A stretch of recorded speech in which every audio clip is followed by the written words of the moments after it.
Welcome to the Be Unstoppable in the Zone podcast. I love helping people see their true, incredible human potential and ultimately then being aligned with their purpose. I run events that show people without a shadow of a doubt just how incredible they are. I also run training courses in companies and I coach on a one-to-one basis. These podcasts are here for you to ignite hope, passion and purpose within you. Each person being interviewed has been carefully selected that they're willing to take off the mask and let us go on a journey of understanding what's happened for them when they've been stopped and how did they get back into being unstoppable. So I hope you enjoy each and every podcast. Please like and share, and if you have any requests, let me know. But for now, please enjoy this interview. So welcome everybody to our very first Be Unstoppable in the Zone podcast, and I am beside myself. In fact, Stevie Ward and I have just been chatting before beginning, and I nearly got so engrossed in the conversation with him that I nearly didn't press record. But let me just give you Stevie's full introduction. So, lovely Stevie is blushing. If you could see him now, he's blushing. Ex-professional rugby league player, captain of Leeds Rhinos. Stevie is a former professional rugby player and part of the golden generation at the Leeds Rhinos, one of the most successful teams in Super League history. I'm getting goosebumps already. In fact, I'm almost wanting to cry. Anyway, I'll continue. Stevie became the youngest grand final winner ever, winning 3 grand finals, 2 Challenge Cups, and was named captain at just 26. Amongst the highs, Stevie endured 10 operations, several mental health struggles, and had to retire from a brain injury at the age of 27. Stevie launched Mantality in 2016, inspiring conversation around mental health for men. Mantality now offers counselling and life coaching services and engages people through a stigma-breaking podcast. We'll put the link to that in this podcast. Throughout all the winning and losing in life, Stevie believes that the truest form of resilience is to realise the potential of our true selves.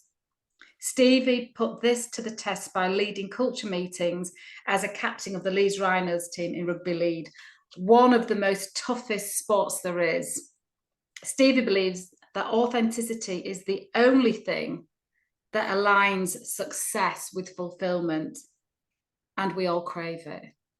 I love that sentence. Stevie, how old are you now? 29 now. 29. Welcome. Hey? I've been around a bit. I must have done this before. I feel old. I feel 59. Do you know? Yeah, you have lived an incredible life already. And to me, it makes me feel like you're an old soul, that you're here, that all of your experience, I don't know whether you feel like this now or yet, but your whole experience is so profound that there's got to be a much higher purpose in it.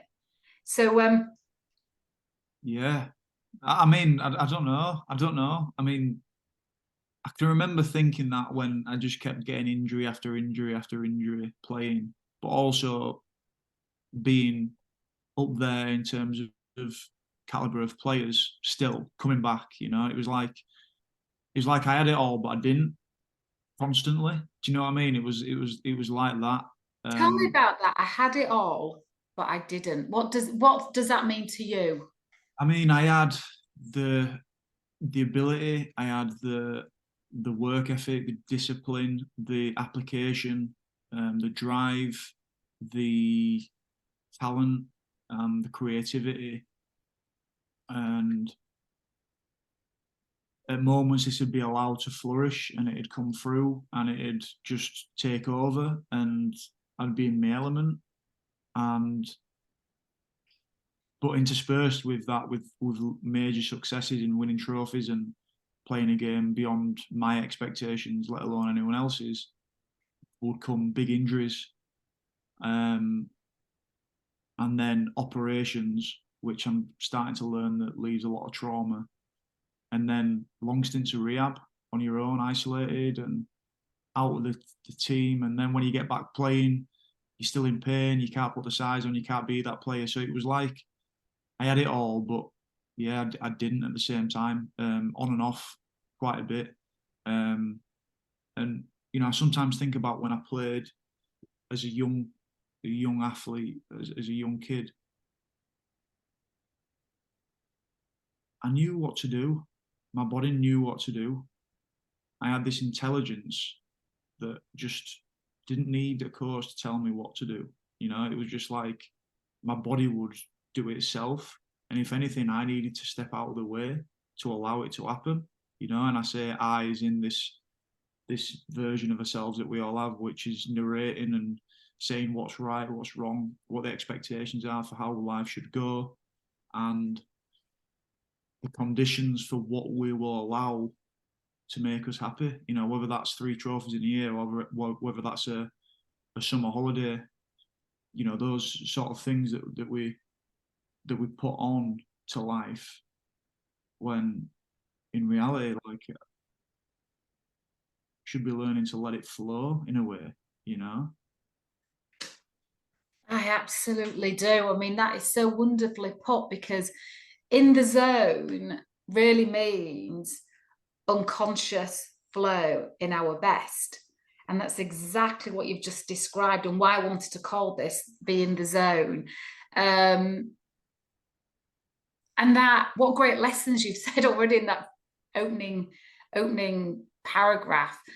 How you had an innate intuition, your body knew what to do. It's cellular memory from what you'd watched, what you'd practiced, could intuit itself, providing you didn't overthink it.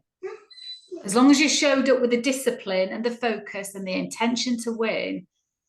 So how much do you think our mind can either get in the way or align the way? I think more often than not it can get in the way, to be honest. I think we're always in a way like relying on some sort of pattern. That's when we build habits, or some sort of like flow to what we're doing, some sort of like ingrained habit, or some sort of creative flow that's almost just doing it on the run. I think that's for me is we can put a lot down to the mind, and we call it mental health, we call it mental toughness. But I started to think recently, I'm like, mental toughness, is that just the amount in which you're not listening to your body anymore? Like, mental toughness is like not listening to your body, not listening to pain, not listening to how you feel, not listening to your emotions, so you can do the job, which is fine. That's great. And I made a lot of my career off it. But also, if I wanted to be mentally tough now, there's an element that will help me to get on with life, but also I feel there's a lot of stuff that needs to be worked out, and I need to be kind to my body as well after battering it for so long. So yeah, I think in elite performance, you think you have the illusion that you sat in the change rooms worrying, being anxious, thinking, speaking to yourself, and analysing is the thing that allows you to go out and do something that you could never have even expected on the field. That's how I like to see it, and we do that in life. But there's not enough, I don't think, this trust and reliance on yourself beneath it all. I think we grow up and we start using our mind intellectually, and we start thinking a lot, monitoring a lot, and we think that that's the thing that will give us control. Whereas I feel like it's fear. I think a lot of that's fear. I think a lot of it is fear, and probably from how our body feels, probably from how our nervous system feels. So if we feel safe and secure, then we're probably not going to have much analysing, predicting, worried thought. We're going to be in the moment, and we're going to be caring about people. We're going to speak in, our ear canals are going to be open, facial expressions happening, and we're not thinking so much about the future. But when you're in fight or flight, that's dictating the story that you're telling yourself, you know. And it's almost like there's different versions of reality that you can live in just by the state that your body's in, your nervous system's in. So yeah, very, very. I don't know. I can't even remember what you asked, but I'm just. But I don't care. What I just loved about what you said, that is so precious to the moment, and you're absolutely right. As you said it, I was putting myself in different scenarios, and when you said, when we feel safe and secure, we experience the now very differently. We're in it, actually, aren't we? And so, what are the? I feel like that now. I feel like the worries that I have, and the thoughts about the future, about, I don't know, about packing for my holiday, about like, am I ever gonna get better with these headaches? I'm not concerned about that now, because I'm having a conversation with you and feeling good and feeling in a good place and safe. I'm feeling safe, which is something we don't speak about enough, and especially big old tough rugby players don't speak about it. Dave, I have to say, it's really funny. Years ago, I was in a coaching session, and I was meeting my new coach for the first time. And she said, "Where do you live?" And I described where I live. And when we sat down, we were making a coffee as we were chatting, you know, that kind of conversation that you don't think is accounting to anything. And she sat down and said, "You know, you mentioned safe 5 times." Wow. And I needed that reflection putting up to me, for me to acknowledge how important safety is, and what is safety. Because a lot of people might think that safety is not being attacked. Yeah, But yeah. for me, it was a place where my whole, like you say, my whole nervous system could go. And it's a feeling that I think that the unconscious mind recognizes this environment. We're not going to be attacked by a saber-toothed tiger, or our version of it in our world that we live in today. But it's emotional safety as well, isn't it, Stevie? It's that emotional safety. And I wonder how much emotional safety comes into something else that you've said. I hope I can keep track of all the gems that you're saying, is that self-trust.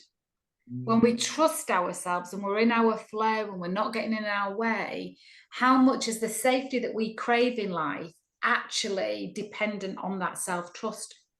What do you think?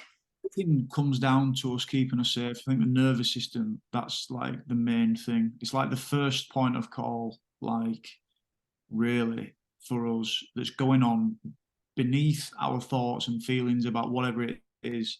Our nervous system's already doing it. It's already creating, or it's already feeling into the situation. When we walk into a different room, the first thing we look at is like, who are the kind of people here? What's going on? Am I going to be laughed at? Am I going to be on show? You're all everything we do is around that. And then you're looking for connection. You're looking for, who can I speak to here? You know, we've all been into networking things, and you're looking around and you're like, who the hell do I know here to even just start getting into a conversation? So basically, you can feel safe. And It goes back to, though, doesn't it? Do you think when we're kids, our parents would say, don't talk to strangers? Now you go networking, and our business world, our life depends on us making connections with strangers, then we go into a networking room and our mind must go back to our map of the world and what when have I experienced this before? And it's usually school. It's usually like walking into school playground, and our mind is constantly checking, exactly as you've said, who looks familiar, who looks safe to speak to, and who looks dangerous. But we can only go from our Our own, yeah, our own internal mapping, as you said.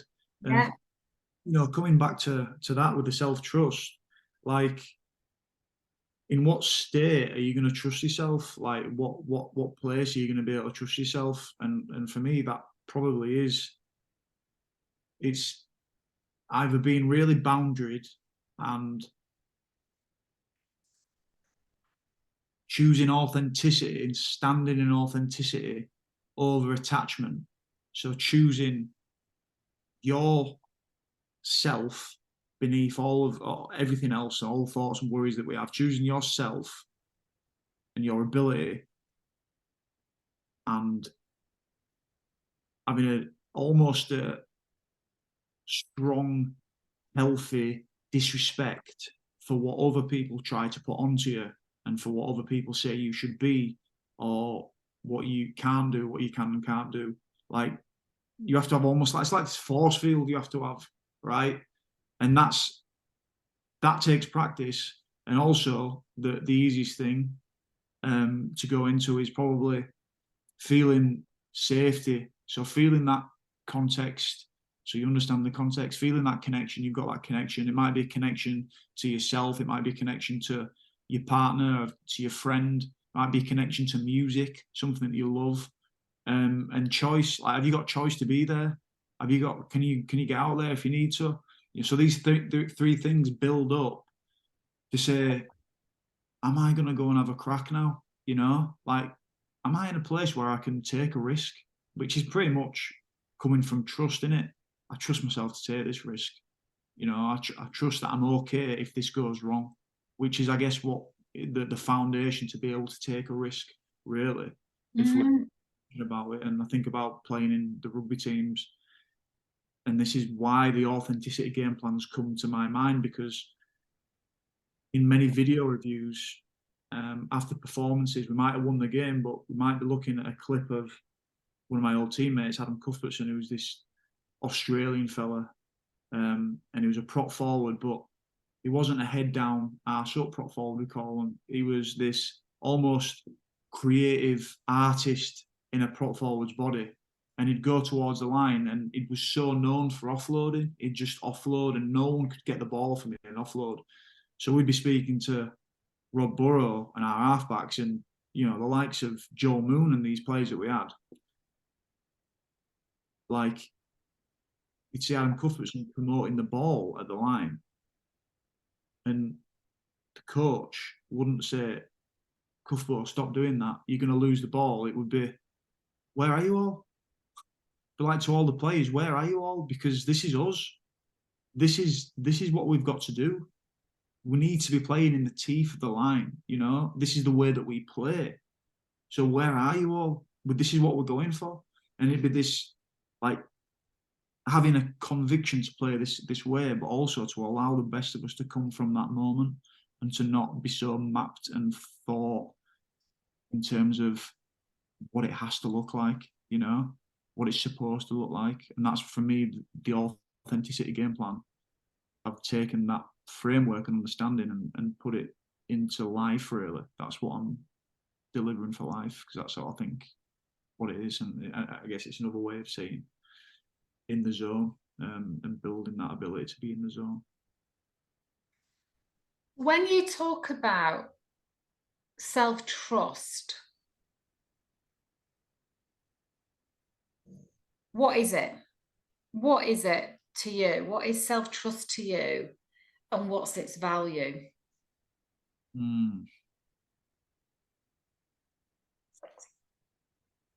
I think self-trust is an allowing. It's an allowing of yourself, allowing of yourself to unfold into what you already are. That's what I think self-trust is. Because I think we grow up, we come up in life, and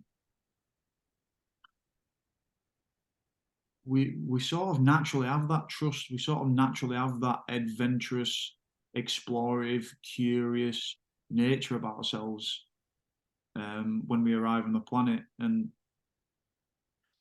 a lot of people have different experiences from 0 to 6, and that definitely influences your life and decisions and reactions to stuff. So I think the essence of what I'm talking about is understanding that our true nature is we are all those things: curious, adaptive, resilient, and innately well. We have a regulating nervous system that allows us to be well.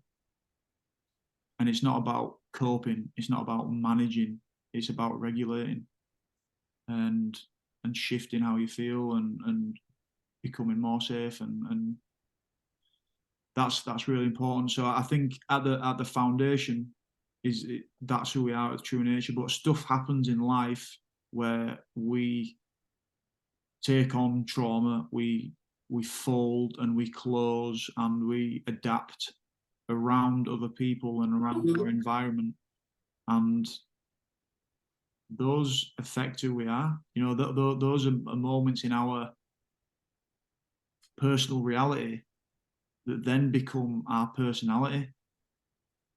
And I guess the gist of what I'm saying within all this thing is there's something deeper. There's an intuition, there's a knowing, there's something deeper underneath all of those folds. If you imagine an A4 piece of paper and the moments in your life where that A4 piece of paper is folded and closed in on itself, and I call those internal defensive lines, because I remember being a young lad getting a whack around my chops and my bottom lips coming out at 10 years old on a rugby field, and I'm wanting to cry and throw a paddy and all the rest of it. And I have a coach that says to me, look, mate, you can't cry because you're going to show your weakness to the other team. So again, you know, those 3 C's, I'm looking for context. Well, I couldn't understand at that age that he meant just for that game.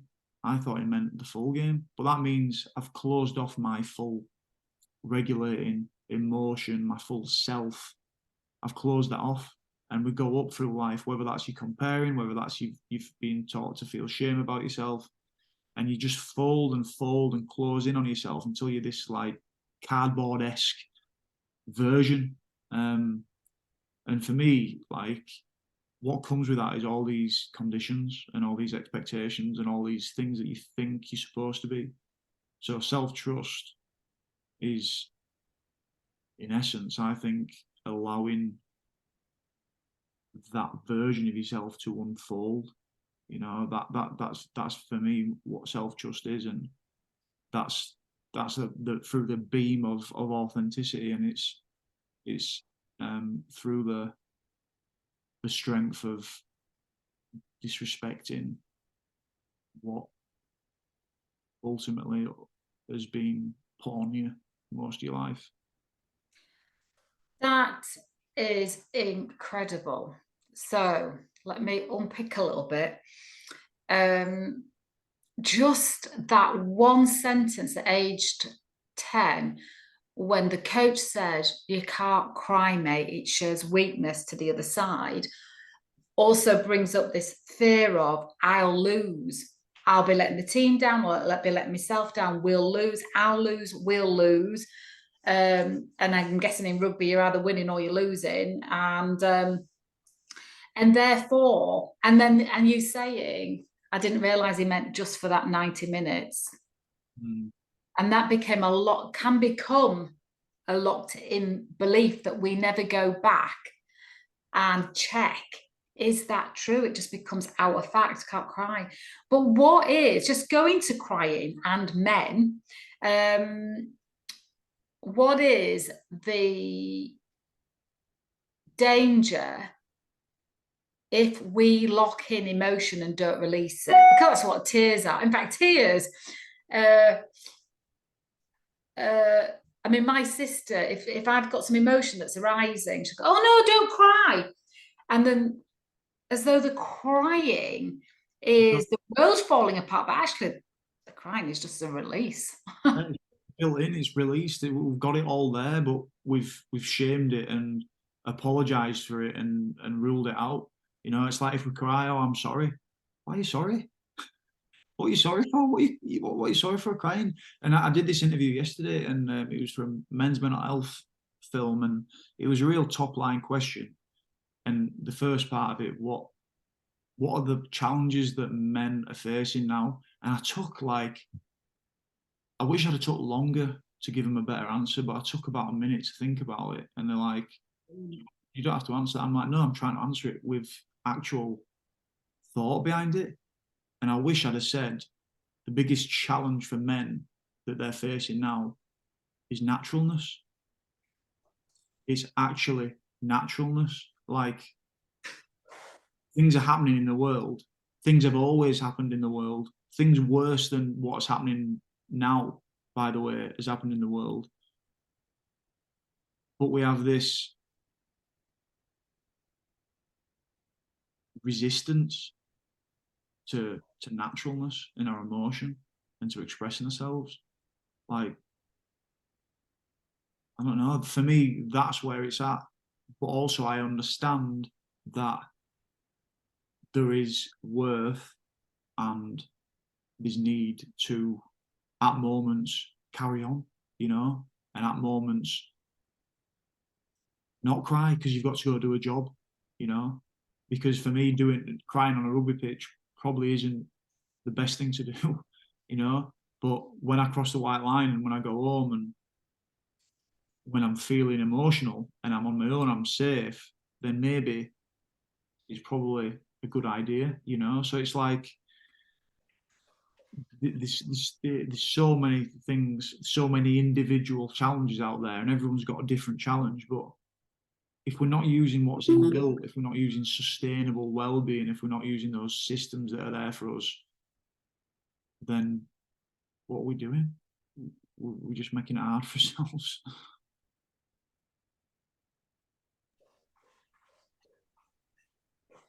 Yeah, Lexi having a drink of water. Yeah, I can, yeah, just, yeah, only just. Oh, she's so what's the danger if men don't release the tears?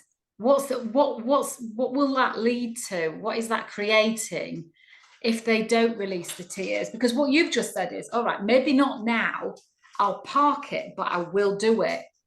So what's the value in releasing them, and what's the danger of not? I mean, I guess the value is that you'll feel better and you'll feel connected and you'll feel like nature's taking its course. You know, I think that's probably the value. And the danger of not doing it is you feel numb, you feel on edge, you feel fear, you feel hurt inside, and then a lot of people hurt other people because they feel hurt.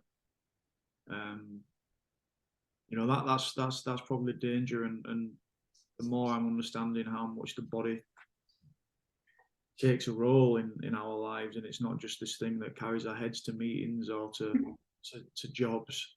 You know, it's a thing that is there supporting us and helping us and prompting us to take care of ourselves.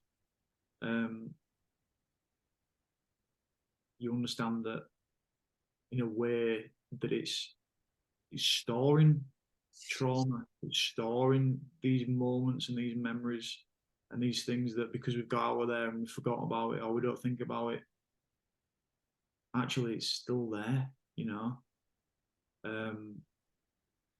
And it's these moments which we've been overwhelmed and we've not been able to not cognitively knowing how to handle it. So the body just takes the energy, stores the energy. You know, it's like putting a brake on at 100 mile an hour. Not the car's not just going to stop. There's going to be energy. There's going to be noise. There's going to be cranking. There's all these things that goes on. So that energy, because we've not done anything with it and we've not expressed it, it stores in the body. And then it's about coming back to ground zero, which is sort of my mission now. You know, there's a phrase, I think someone asked the Dalai Lama what surprises him most about humanity, and he said man, because he sacrifices his health to gain wealth, but then in the end sacrifices wealth to gain back his health. I'm like, yep, that makes sense. But, you hear, I've got two questions. Let me form one before I get on to the other. You hear so many sports people and athletes hitting a massive low because when they are when they're playing, they only ever imagine themselves playing. Is that true? First of all, is that a truth that I've just said? They don't see beyond. Yeah, I think so. I think definitely growing up when you're young, you know, middle career, yeah, it's like you're all in. Do you know what I mean? You're all in, literally all into it. So yeah, that is true. That's it. And that's why they hit that wall of massive depression, and often wanting to leave the world.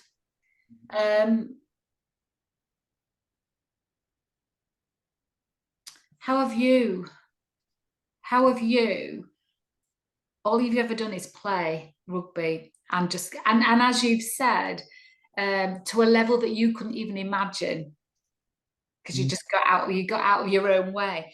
How have you stayed on this planet without? It's a good question. There's probably loads of different answers to it. But I do know that I've got a really amazing partner, like so amazing, who's she has helped me see life beyond rugby, you know, like beyond rugby, and you know, she's a bit of a free spirit, and she was a contemporary dancer, and now she's an embodied psychologist, probably because she had to live with me, so she needed to be armed. But she's just helped me heal and grow. Do you know what I mean? Like it's like that's been a massive help. So before I start saying anything about me solving it all, that's one condition that's really helped. And then I'd say, like, I feel like this is probably something for successful people or people that achieve stuff. Like for me, growing up playing rugby, not trying was it was alien. It was just not an option. It was just not an option. There's never a game that I've played where I was given less than everything. Um, and I guess I do. I guess I do try and solve things. I feel like there's so much there to be solved, and having everything that's happened with my rugby career and the injuries and the brain injury and I guess all the trauma and all the operations, it tended to be like another problem that kept arising for me, which was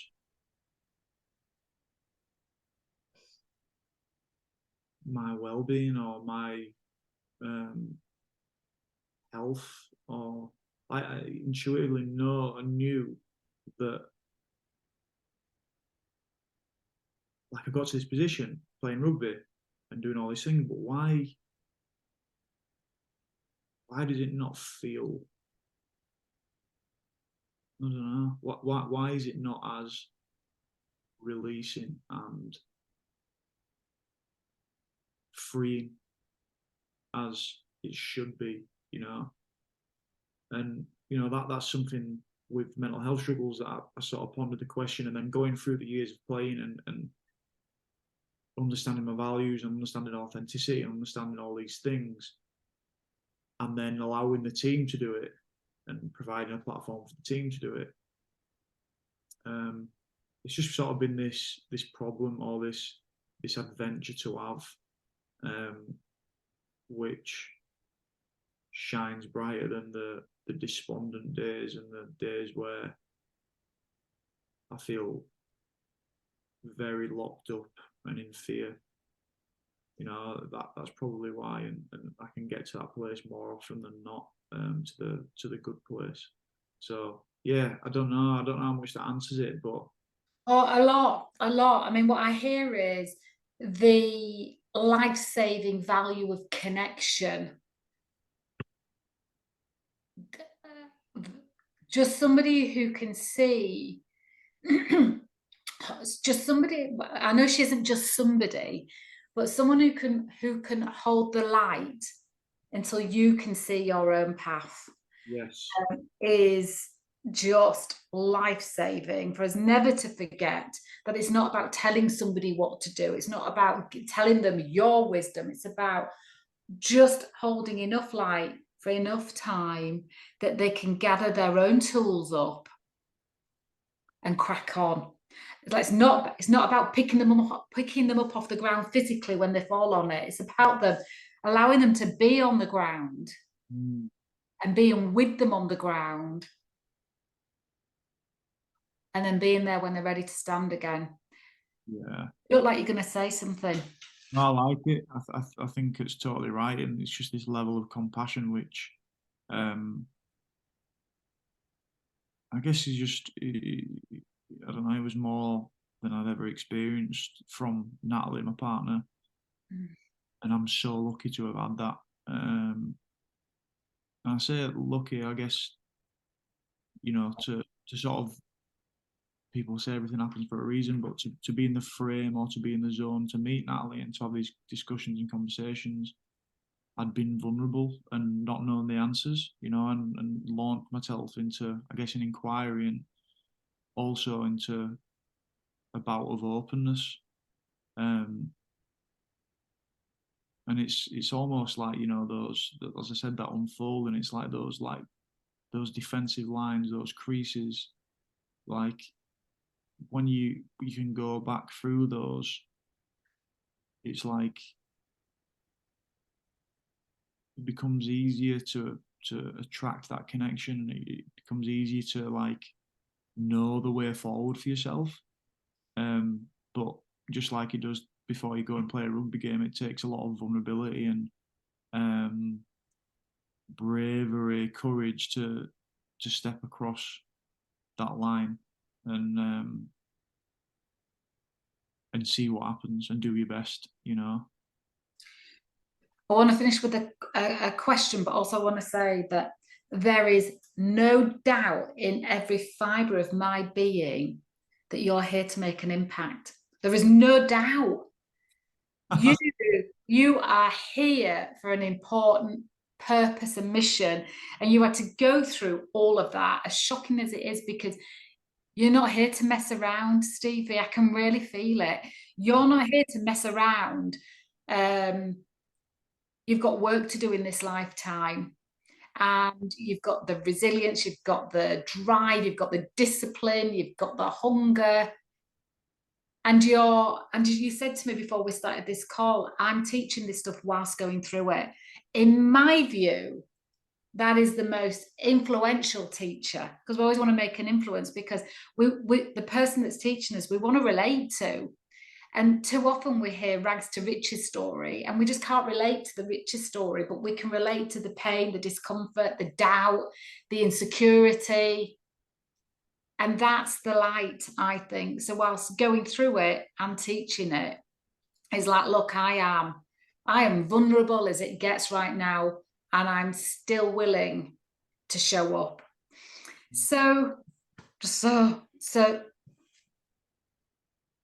I'm just so inspired. My last question is, what's your goddamn purpose? Or your Uh, God-given purpose? my purpose, yeah, I think it's short way of putting it, to enable people to feel brave enough and safe enough to be themselves. That's it. That's it. Nice. All my activity just comes from that. And I think, as we said, there's always challenges. There's all these issues out there in the world, which I think a lot of it comes from people not feeling okay. I think people feel hurt, and inevitably that it causes other people to hurt people, and the cycle continues. So, but I think if people felt brave enough and safe enough to be themselves, then I think that's solves a lot of issues for me. And in that is, if I'm being myself, then I know that I'm good enough. Yeah. Um, Exactly. And that's a good place to land. You know, we can go and do all these things in the world. We can earn all these statuses, recognitions, earn all this money, and it's great and it's fun, you know. But where are you doing it from? You know, where are you doing it from? Are you doing it from lack and desperation, or are you doing it from wholeness and adventure? That's probably me talking to myself right now, by the way. You know. I like that. Well, I think most of the time we are. I think most of the time our mind offers it to someone else so that we hear it. Yes. It's a mirror, in it. We just have a mirror all the time. Our mind is thinking, I've been trying to say this to you, but you're not hearing it. So I'm going to make sure that it actually comes out of your mouth and you hear it. Yeah. I feel like we have chipped at the tip of the iceberg. So if it's all right with you, we'll be doing more of this, because you are such an inspiration. Your message is essential to humanity right now at this time. And it's a big torch of hope, that we can accept ourselves as we are and just be in that divine flow, in the zone in life. I think that's the best way to sum up our chat. I cannot thank you enough, but I'll have a bloody good go. Yeah, that's the test, though, isn't it? To accept ourselves when everything is telling us not to, and to change ourselves and to improve ourselves. That's the test, to accept ourselves and accept what's beyond our control. I think that's the big test. But I appreciate you. I really appreciate you. I appreciate you so much. And I just want to say, with what you've just said, it goes back to something you said right at the beginning, which was about we feel that we can accept ourselves when we feel safe. And it's understanding what is safe and how can I boundary that, which is also what you said, boundary in our well-being, and safety being part of it, because it soothes the parasympathetic nervous system. And so what do I need to do? What do I need to stop doing? What do I need to continue doing? What do I need to start doing that makes me feel safe? So therefore I can accept myself. I appreciate you, young man.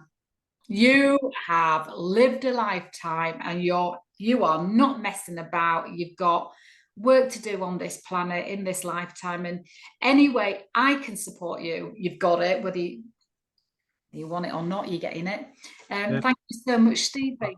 I need that support and I appreciate it. And thank you for having me on. And I'm such a fan of your work and what you're doing. You are yourself a guiding light, and there's no turning away from that for you either. So you best crack on, aren't you? We're on a mission, aren't we? You are going to be at the event on the 26th of November. Let's not forget.